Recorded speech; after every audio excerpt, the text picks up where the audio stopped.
Olá, galera. Eu sou Zé Eduardo, seu professor de física. E agora você vai calcular a distância que se encontra um buraco negro da Terra. Essa questão caiu no Cutuca no vestibulinho de 2020. Antes do exercício, eu quero em alguns minutos falar para você um pouco sobre buraco negro. Você terá no canal um vídeo falando só sobre buracos negros. Mas é bom você ter, pelo menos, uma ideia sobre esses estranhos objetos. O buraco negro, antes de ser observado no espaço, foi previsto pelas equações de Einstein. Isto quer dizer que a existência deles foi prevista pela matemática desenvolvida por Einstein. Então, primeiro a matemática mostrou que era possível a existência de um objeto cosmológico muito estranho, como um buraco negro. E então, os cientistas passaram a buscar esses objetos no universo. Mas a coisa não foi tão simples assim, porque embora fosse uma previsão matemática, proveniente das equações da relatividade geral, Einstein não acreditava em sua existência. Isso mesmo, Einstein não acreditava em algumas estranhas previsões de sua própria teoria. Ele pensava que não poderia existir alguma coisa que se isole do resto do universo. Que lugar é esse onde não existe espaço e tempo e de onde nada pode escapar, nem mesmo a luz? Einstein não estava sozinho. Muitos físicos da época não gostavam da ideia, e muitos anos se passaram até que houvesse evidências convincentes de que eles existem. Infelizmente, Albert Einstein faleceu em 1955, antes da comprovação da existência dos buracos negros. E você sabe como surge um buraco negro? A forma mais comum é pelo colapso de uma grande estrela no final de sua vida. E quando eu falo grande, eu quero dizer pelo menos 25 vezes maior que o nosso Sol. Isso significa que o nosso Sol nunca vai se transformar num buraco negro, porque ele não tem massa suficiente para isso. Essa estrela que você vê é uma supergigante azul. Observe a comparação do tamanho da estrela com o nosso Sol. Agora acontece assim, a estrela vai queimando o seu combustível, e no final de sua vida, já com pouco combustível para queimar, ela começa a esfriar. É a partir daí que ela começa a se transformar num buraco negro, se ela tiver massa suficiente para isso. Porque diminui o calor que empurra suas partículas para fora e a estrela começa a desabar sobre si mesma. Imagine, por exemplo, uma panela de pressão. O calor da chama aquece a água, que se transforma em vapor e se expande, aumentando a pressão em seu interior. É esse aumento de pressão que empurra o vapor para fora da panela. Na estrela acontece algo semelhante. O calor produzido por ela empurra tudo para fora, mas a gravidade da estrela impede que tudo saia voando para o espaço. É a gravidade equilibrada pelo calor que mantém a estrutura da estrela. Mas quando o combustível diminui, suas reações nucleares diminuem e a estrela começa a esfriar. Sem calor suficiente para equilibrar a gravidade, a estrela começa a contrair. Com a gravidade puxando tudo para o centro, a estrela desaba sobre si mesma. A pressão sobre as regiões internas da estrela inicia uma fusão nuclear descontrolada, com combustível que ainda resta. Essa fusão nuclear totalmente descontrolada provoca uma repentina explosão. É isso que nós chamamos de supernova. Uma explosão estelar tão poderosa e luminosa que por um segundo pode ofuscar o brilho de uma galáxia inteira. Não são todas as estrelas que após uma supernova se transformam no buraco negro. Isso ocorre somente com estrelas com muita massa. A nebulosa do Véu, uma nuvem de gás e poeira, é tudo o que restou de uma estrela que explodiu como supernova. E quando essas grandes explosões ocorrem, elas espalham pelo espaço tudo que a estrela produziu durante toda a sua vida, além de mais alguma coisa que acaba sendo gerada na própria explosão. São os elementos químicos que você conhece e que fazem parte da tabela periódica, menos, é claro, os elementos artificiais que foram criados pelo homem em laboratório. Uma vez ejetados para o espaço, essas nuvens formadas após as explosões de supernovas estão repletas de elementos químicos, que agora estão disponíveis para serem usados na formação de novas estrelas e planetas. Foi assim que se originou o nosso sistema solar há 4,5 bilhões de anos. Mas, e se após a explosão da supernova ainda restar um núcleo que não se desintegrou com a explosão? Esse núcleo, que foi imensamente compactado quando a estrela desabou sobre si mesma, atinge uma densidade muito grande e pode originar uma estrela de nêutrons ou, se tiver massa suficiente, um buraco negro. O buraco negro surge assim. Se o núcleo tiver muita massa, a sua gravidade irá compactar mais ainda o material restante, num minúsculo ponto. Note que quanto mais a massa se concentra, maior a gravidade. E quanto maior a gravidade, mais a massa se concentra. Uma coisa leva a outra. Isso cria um ponto onde toda a massa se concentra e que possui uma gravidade infinita, que impede até a luz de escapar. Isto é um buraco negro, e o ponto no centro, onde toda a massa está concentrada, é chamado de singularidade. E a região em torno da singularidade, de onde nada escapa por causa da imensa gravidade, é limitada por uma superfície, que os cientistas chamaram de horizonte de eventos. Isso significa que tudo que é atraído pela matéria, que está concentrada no centro, ao atravessar o horizonte de eventos, nunca mais volta, até mesmo a luz. Por isso, ao olhar para um buraco negro além do horizonte de eventos, você não enxerga nada. É uma região completamente escura. Muitas vezes, em torno do buraco negro, observamos um disco, que surge quando alguma coisa se aproxima muito dele, como uma estrela, que é capturada e despedaçada pela imensa gravidade do buraco negro. Os fragmentos da estrela formam uma nuvem em forma de um disco ao redor do buraco negro, que é denominado disco de acreção. As regiões do disco que estão mais próximas do buraco negro permanecem muito aquecidas, por causa do atrito entre as partículas que giram em alta velocidade. Nessa região, a temperatura pode chegar a milhões de graus. O futuro da matéria do disco é espiralar até ultrapassar o horizonte de eventos e cair no buraco negro. À medida que a matéria do disco cai no buraco negro, ela se divide. Uma parte é engolida pelo buraco negro e desaparece em seu interior, e outra parte é expelida em forma de jatos. Assim, o disco de acreção se desfaz lentamente até desaparecer. Quanto mais o buraco negro se alimenta, mais massivo se torna e mais amplia o seu horizonte de eventos. O buraco negro também pode aumentar de tamanho, fundindo-se com outro buraco negro, gerando um buraco negro supermassivo, com até bilhões de vezes a massa de nosso Sol. A grande maioria das galáxias apresenta em seu centro um buraco negro supermassivo. Quando você observa o disco lateralmente, ele parece deformado porque a luz que sai do disco que está atrás do buraco negro é deformada pela curvatura do espaço-tempo em torno do buraco negro. A deformação do espaço e do tempo ocorre por causa de sua imensa gravidade. Aqui você pode ver a simulação da colisão de dois buracos negros. Você também pode notar as ondulações no espaço-tempo. São as ondas gravitacionais previstas pela teoria da relatividade de Einstein. Elas são geradas à medida que os buracos negros giram, um em torno do outro, até colidirem e se fundirem. Essas ondas se propagam pelo espaço, e ondas desse tipo já foram detectadas aqui na Terra. A intensa gravidade dos buracos negros interfere na visualização das estrelas distantes, porque distorcem o espaço-tempo, e isso faz com que a luz dessas estrelas se curve ao redor dos buracos negros, em um processo chamado de lente gravitacional.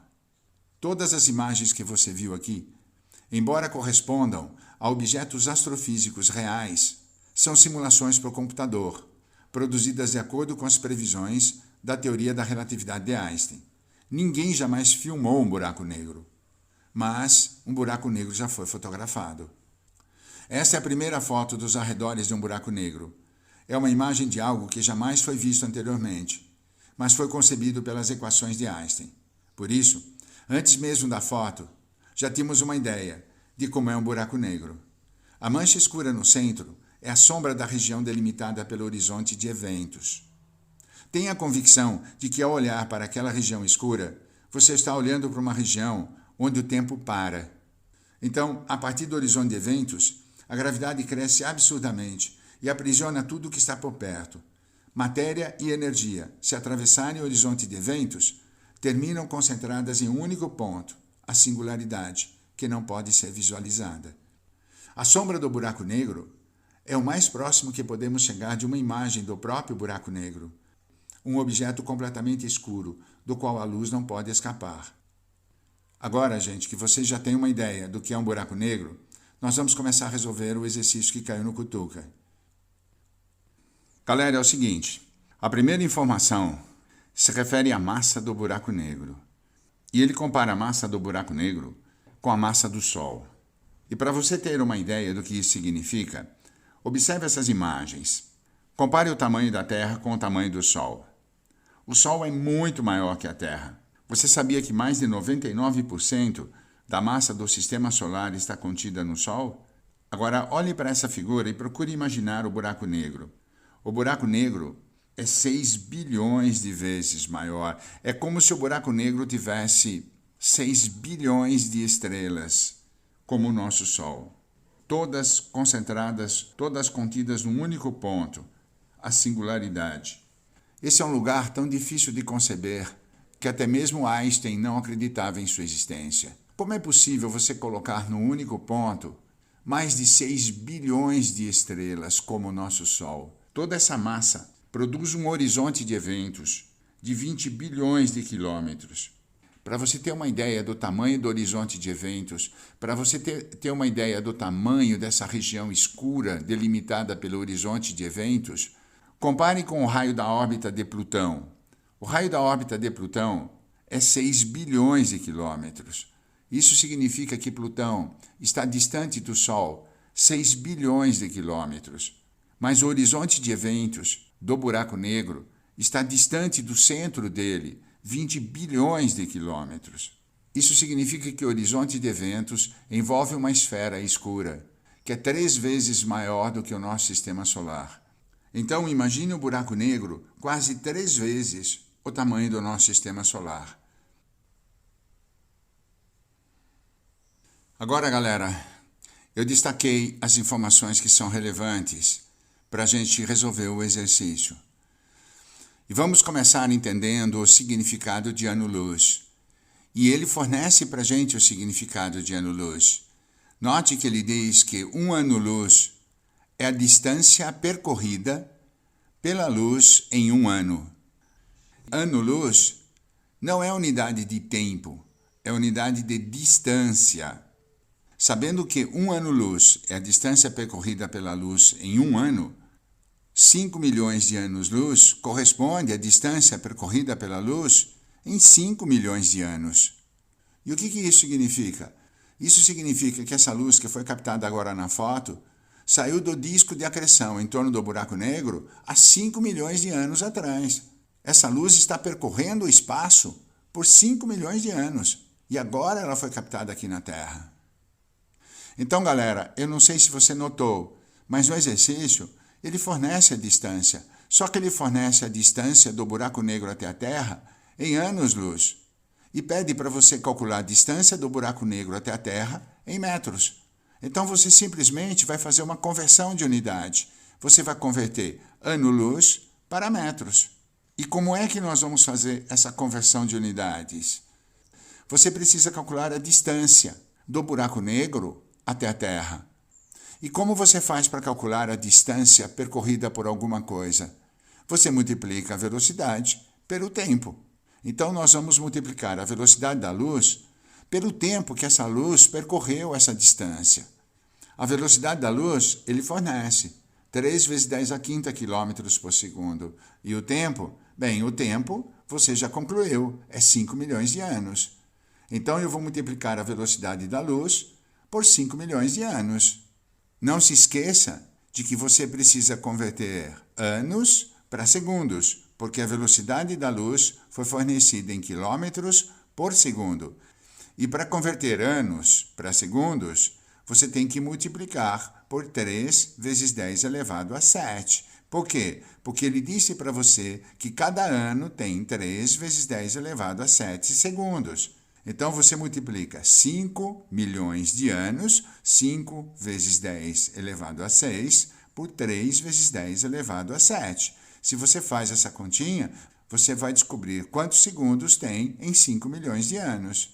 Depois é só multiplicar. Se você multiplicar todos esses números, você vai obter 45 vezes 10 elevado a 18. Não se esqueça que você vai obter a distância em quilômetros, porque a velocidade da luz foi fornecida em quilômetros por segundo. Então, você obtém 45 vezes 10 elevado a 18 quilômetros. Precisa converter para metros. E para converter para metros, você tem que multiplicar por 1.000. E 1.000 é 10 elevado à terceira. Então, 45 vezes 10 elevado a 18, vezes 10 à terceira, 45 vezes 10 elevado a 21 metros. Mudando a vírgula uma casa para a esquerda, você soma 1 ao expoente, 10 elevado a 21 vira 10 elevado a 22. 4,5 vezes 10 elevado a 22. Agora, galera, eu quero mostrar para você uma outra maneira de resolver o exercício, muito parecida com a primeira. Vamos usar o conceito de um ano-luz. O que é um ano-luz? Um ano-luz é a distância percorrida pela luz em um ano, no tempo de um ano. Então, um ano-luz é a velocidade da luz, que é 3 vezes 10 elevado a 5, vezes o tempo. Que tempo que é esse? É um ano. E um ano tem quantos segundos? 3 vezes 10 elevado a 7 segundos. Fazendo as continhas, você obtém que um ano-luz é 9 vezes 10 elevado a 12 quilômetros. Por que quilômetros? Porque ele forneceu a velocidade da luz em quilômetros por segundo.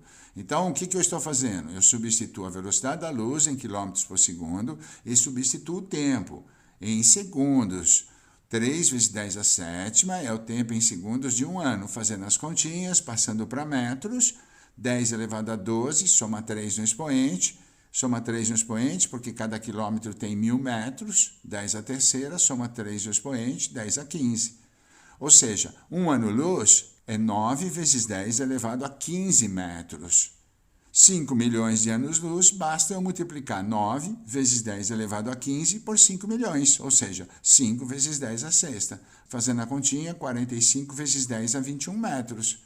Mudando a vírgula uma casa para a esquerda, 10 elevado a 22 metros. Resposta, 4,5 vezes 10 a 22 metros.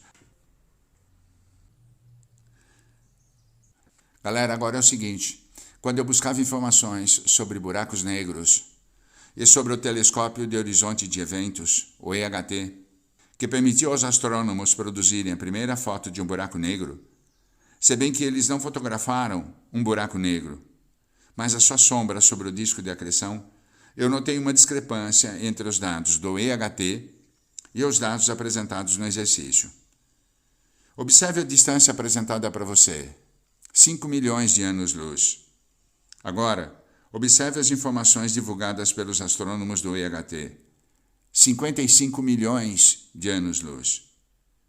Isso significa que a distância do buraco negro é pelo menos 10 vezes maior. Isto não tira o mérito da questão, que é muito boa e muito bem elaborada. Ela apresenta todas as informações necessárias para você entender o significado de ano-luz. E você tem apenas que manipular essas informações para obter o seu valor no sistema internacional. Bem, é isso aí, galera. Espero que tenham gostado do vídeo.